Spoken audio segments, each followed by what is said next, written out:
Tu crois vraiment que tu décides librement, que tes choix, tes goûts, tes envies viennent de toi? Et si je te disais que, sans t'en rendre compte, chaque clic, chaque scroll, chaque musique que tu écoutes est en réalité le résultat d'une influence bien orchestrée? Avant, l'influence, c'était simple. Elle venait de ta famille, de ton entourage, de la religion ou de la société. Mais aujourd'hui, elle a changé de visage. Maintenant, ce sont les algorithmes qui te montrent ce que tu dois aimer. Les influenceurs qui t'indiquent ce que tu dois acheter et les marques qui te vendent non plus des produits, mais des émotions, des comportements, des styles de vie. On te dit quoi penser, quoi désirer, et même quand te sentir heureux, tu crois choisir, mais en réalité, on t'a déjà préparé le choix. Parce qu'au fond, dans cette nouvelle ère, on ne te vend plus des produits, on te vend des comportements. Mais alors, comment tout ça fonctionne? Pourquoi notre cerveau se laisse il influencer aussi facilement? C'est ce qu'on va découvrir tout de suite. Notre cerveau adore croire qu'il est rationnel. Mais en réalité, il est programmé pour aller au plus simple. C'est ce qu'on appelle les biais cognitifs, des raccourcis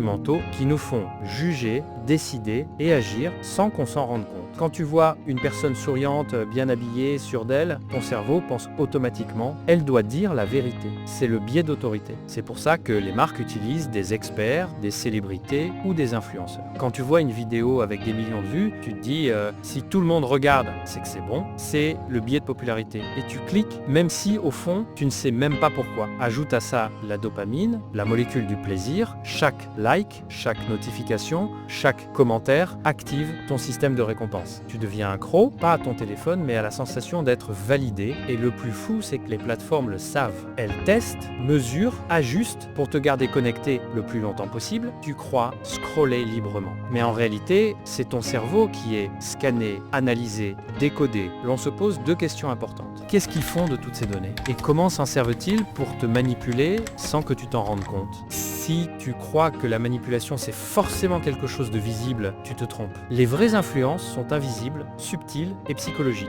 Les médias, les marques, les leaders, tous utilisent les mêmes leviers émotionnels pour te pousser à penser, acheter ou réagir d'une certaine façon. Tout est basé sur trois stratégies. Première stratégie, la peur. La peur est l'émotion la plus puissante pour contrôler une foule. Crée une menace, répète-la assez souvent et les gens demanderont eux-mêmes une solution. C'est ce qu'on appelle la stratégie du problème, réaction-solution. Les publicités de sécurité, les discours politiques, même certaines campagnes sanitaires utilisent cette mécanique. Deuxième stratégie, le désir. On ne te vend pas un produit, on te vend un sentiment. Tu n'achètes pas un parfum, tu achètes la promesse d'être irrésistible. Tu ne suis pas un influenceur pour apprendre, mais pour ressembler à ce qu'il représente. C'est ça, la magie de l'identification. Quand tu t'identifies à une image, ton cerveau baisse sa garde. Troisième stratégie, la répétition. À force d'entendre la même idée, ton cerveau finit par la croire vraie. C'est l'effet d'exposition. Les slogans, les refrains, les tendances TikTok, tous fonctionnent sur cette logique. Et pendant que tu penses choisir, eux, ils sculptent tes préférences. Tu vois, l'influence n'a rien de magique, c'est une science. Une science que certains maîtrisent à la perfection pour diriger le comportement des masses, mais maintenant que tu comprends leurs armes, la vraie question, c'est comment t'en protéger. Et si ton plus grand combat n'était pas contre les autres, mais contre la version de toi-même que tu refuses d'affronter, regarde-toi, pas ton reflet de surface, regarde le toi qui doute, qui procrastine, qui se trouve des excuses, c'est lui ton adversaire. Chaque fois que tu écoutes ta peur, que tu choisis la facilité, que tu dis « je le ferai demain », c'est ton ego qui gagne. Mais à chaque fois que tu te lèves